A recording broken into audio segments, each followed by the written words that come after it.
If your iPhone says, no internet connection while on Wi-Fi, don't worry. First, open Settings and tap Wi-Fi to confirm you're connected to the network. Toggle Wi-Fi off, wait 2 seconds, then toggle it back on to refresh. Turn airplane mode on for 5 seconds, then turn it off to reset radios. If that fails, restart your iPhone by powering it off and on again. Still stuck? Forget the Wi-Fi network, then reconnect using your password. Next, try Reset Network Settings, open Settings, General, Transfer or Reset iPhone. Tap Reset, choose Reset Network Settings and enter your passcode to confirm. Your iPhone will restart, reconnect to Wi-Fi and test a web page or app.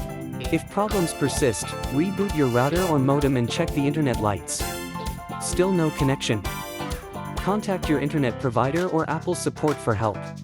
Quick recap: toggle Wi-Fi, toggle airplane mode, restart, forget network, reset settings. If unresolved, contact support.